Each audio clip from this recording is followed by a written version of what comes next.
I'm going to share something with you. That might put me in a very negative light, yeah. Relationships are not my forte. See if someone grabbed up my wife or something, completely different ballgame. I'll walk away from it, and this has been like a therapy session.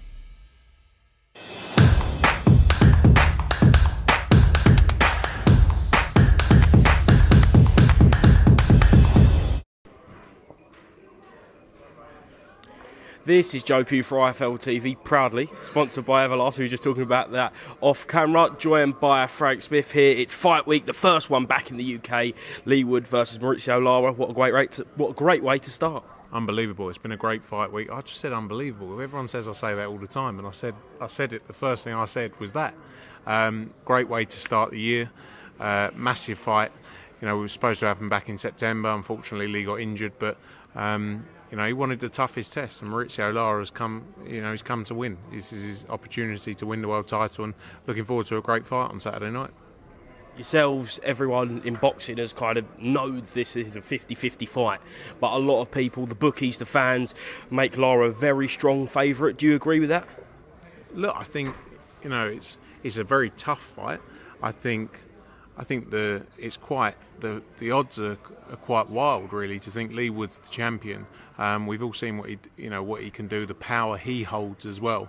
You know, everyone's judging the power Mauricio Lara's got. I think we're going to be in for a very entertaining first 3 or 4 rounds, and you know, for an interesting fight. But yeah, I'm quite surprised by the sort of how wide the odds are.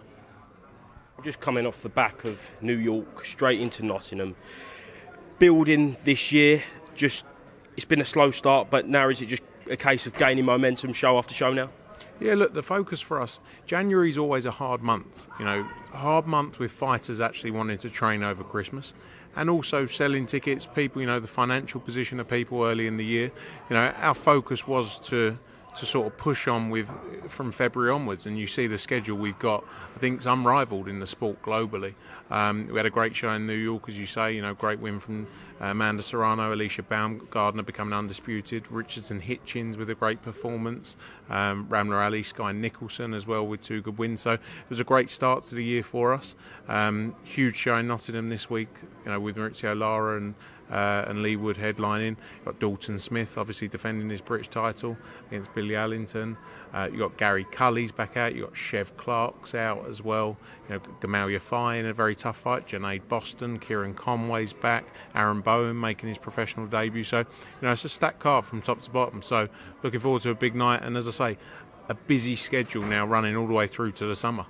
I know Cole spoke to you last week about the schedule, so I don't want to really go over old ground there, but just in the past week, I know yourself and Eddie have met up with Conor McGregor to discuss potential deals for Katie Taylor-Croak, how that can financially become viable. Just how was that meeting?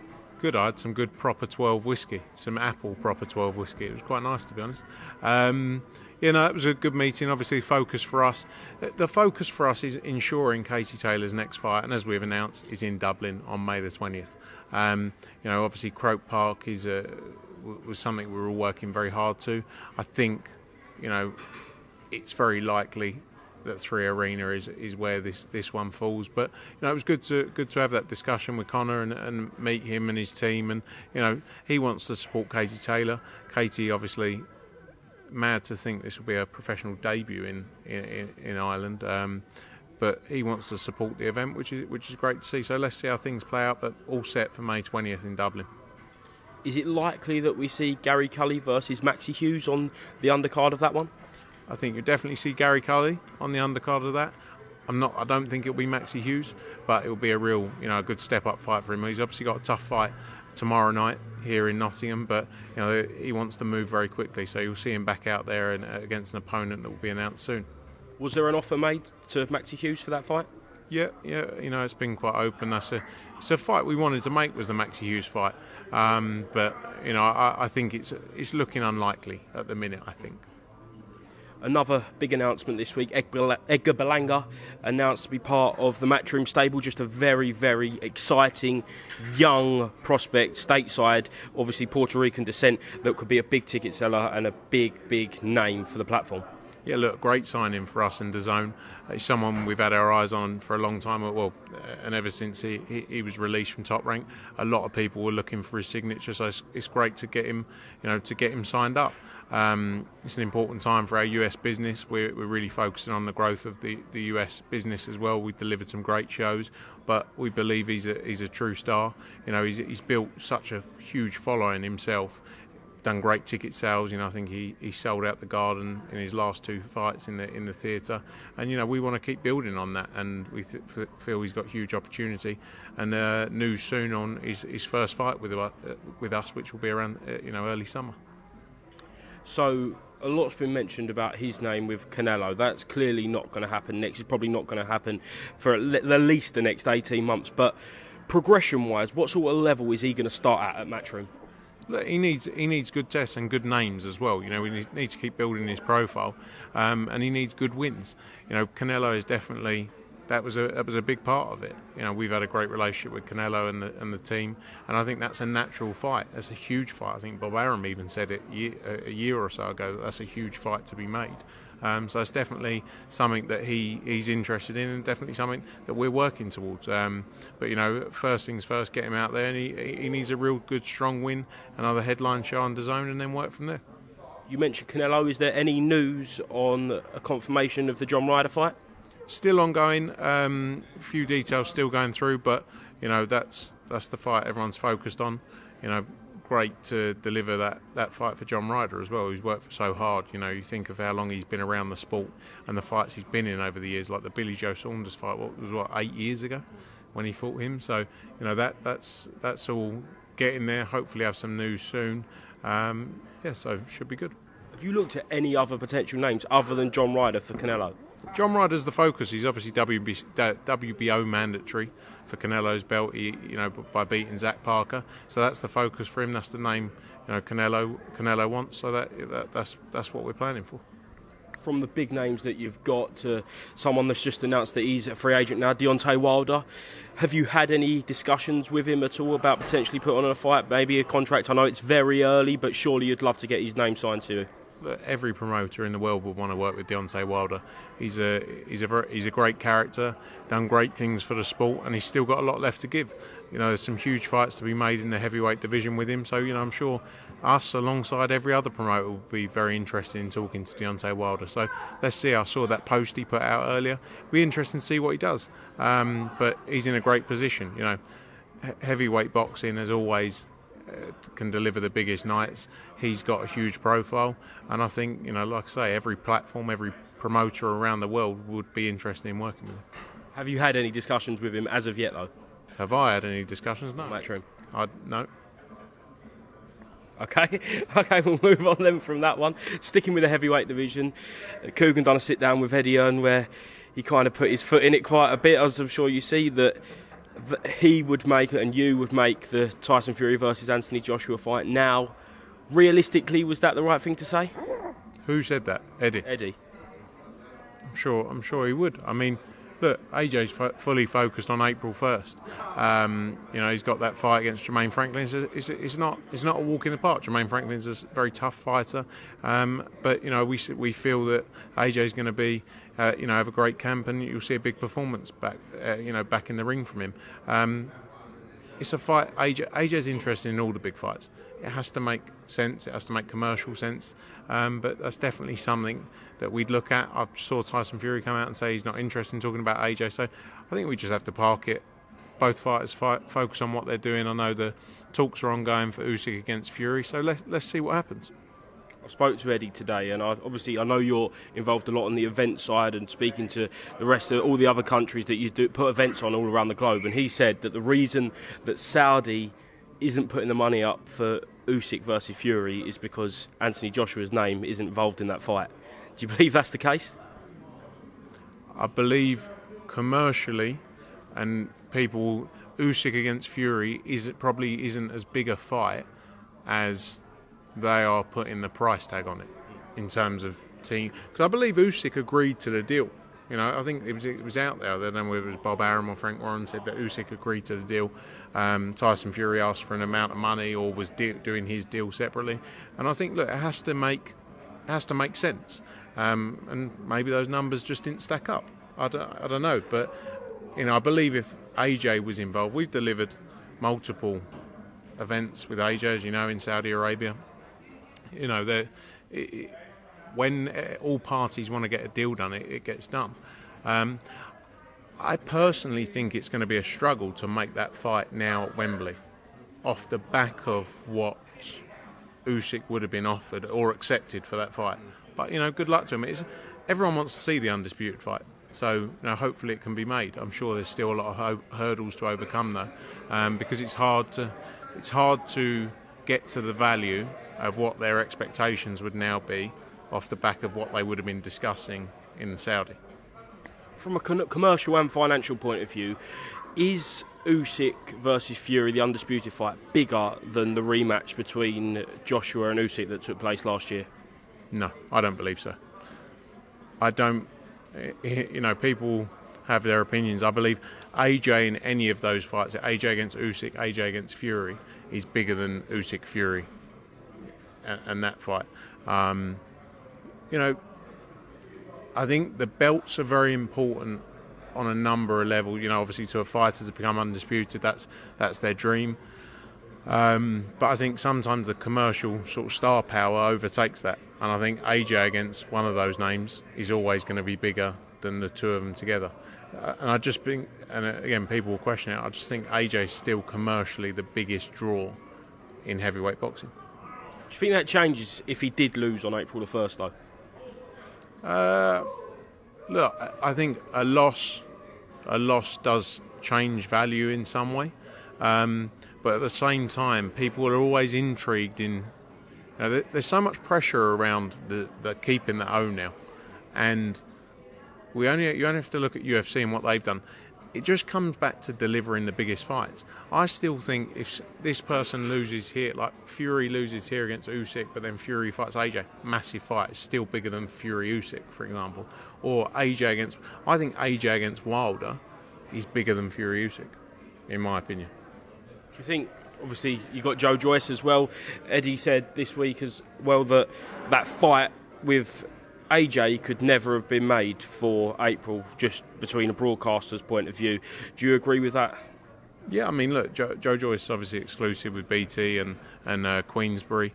So, yeah, I think there's a number of factors that stood in the way of making that fight happen. Obviously, when we were looking at the AJ Fury fight was a bit different. Everyone was willing to work together because of the scale of the two of them.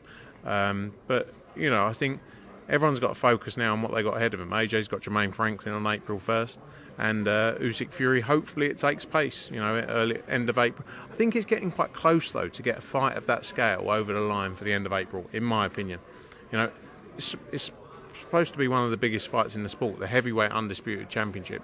You want to give it the right lead time and the right build-up, and I think that's slowly getting to the point where it's going to be difficult to do that for the end of April. It's only 10 weeks away now.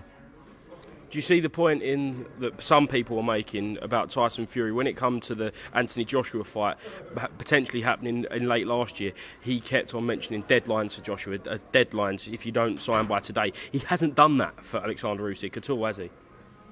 No, but you have to take it all with a pinch of salt as well, because it's all a bit of a show as well. It's all for the public's, to create an illusion with the public. But look, that is the fight.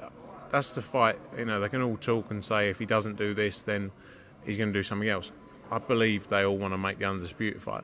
I just think it's difficult to make the commercials stack up now, especially bearing in mind, as Frank Warren or Bob Arum said, that Usyk had agreed a deal in Saudi already. So, but that's on them. And like I say, I hope it happens, because the undisputed heavyweight championship of the world is something we all want to see. And then AJ can face the winner.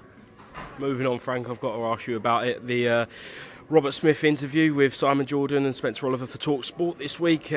Eddie's been asked about it infinitely throughout the past couple of days. Have you watched it, and what did you make of it? No, to be honest, I haven't watched it. I've seen clips of it, like a minute here or there, so I couldn't give you a completely informed decision on or opinion on it, because I haven't seen it all.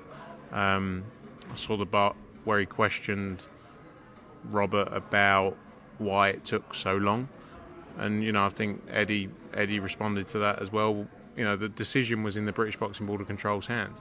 They had all of the information for that period of time, and they were the ones who decided 3 days out. That their role is to license the sport of boxing in the UK. That's their sole role. And we, as promoters, they create the rules, and we put on the events, and they decide whether that event went ahead or not. They decided not to, but they had the information for just as long as we did, and decided to make their decision when they did. But that's really the only part of it I saw off the top of my head that I can remember the questioning from. Robert did say that until Conor's proven himself innocent in the eyes of the British Boxing Board of Control, taking away the whole WBC discussion, he will not be able to fight in the UK. Is that something that you would agree with? Look, I'm not a lawyer. I think if Conor clears his name with the WBC WILDER, who the tests were administered by, that fulfills the obligation because they put the test. The British Boxing Board of Control don't listen to or don't accept anyone else's testing on any other occasions. And I think the fight wasn't pulled off because of the test in the end. After it was leaked or it was announced, so we got told, I think the Wednesday morning, the fight's not, we got saying it wasn't going to be sanctioned. After that, I think half an hour after that, it came out. It wasn't not sanctioned on the basis of the failed test. It was not sanctioned on the basis of not being good for the sport of boxing. That was the rule they used. I think Rule 9.3 or something like that of their rules. I remember it, something like that. And they made that decision, but they don't accept anyone else's testing. They accept UKAD's testing. He passed every UKAD test he did. So if Conor is cleared, that's nothing to do with us. It's not our job. It's not with the Boxing Board of Control. If he's cleared by the parties who are involved in setting up the testing, then essentially they have to follow that. Because to then have their own investigation on something they don't even accept, and I don't believe they have a position to do that. We all want what's for the good of the sport, but if Conor Benn is rightfully cleared by the WBC and WILDER, we have to accept that position. And they would have done a lot of their own research, investigation into it as well, to come to that conclusion. So we have to accept that what the testing agency and the sanctioning body have come up with. Conor Benn reposted a reel of her interview, I think in the past 24 hours, saying, I'm coming back on some savage shit, period, or something like that, paraphrasing there. But is that a sign of his intent, and do we expect him to be out within the next 3 to 4 months, say?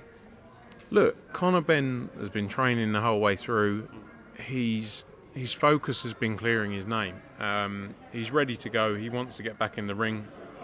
He's a young guy. He wants to get back in the biggest fights. So, the first focus is to clear his name.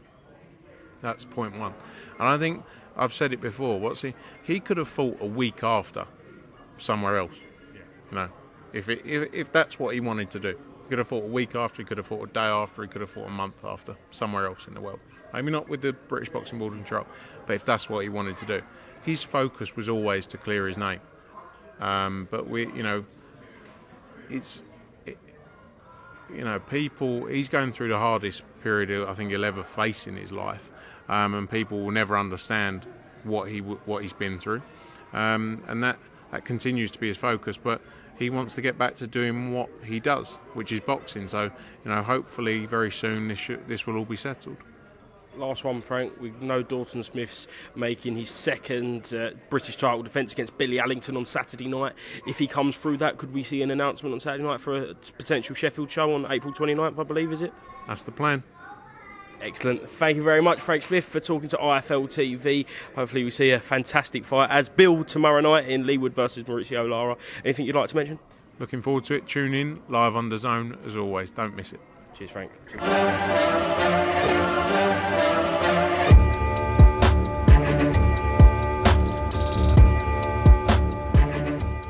I'm going to share something with you. That might put me in a very negative light, yeah. Relationships are not my forte. See if someone grabbed up my wife for saying completely different ballgame. I'll walk away from it, and this has been like a therapy session.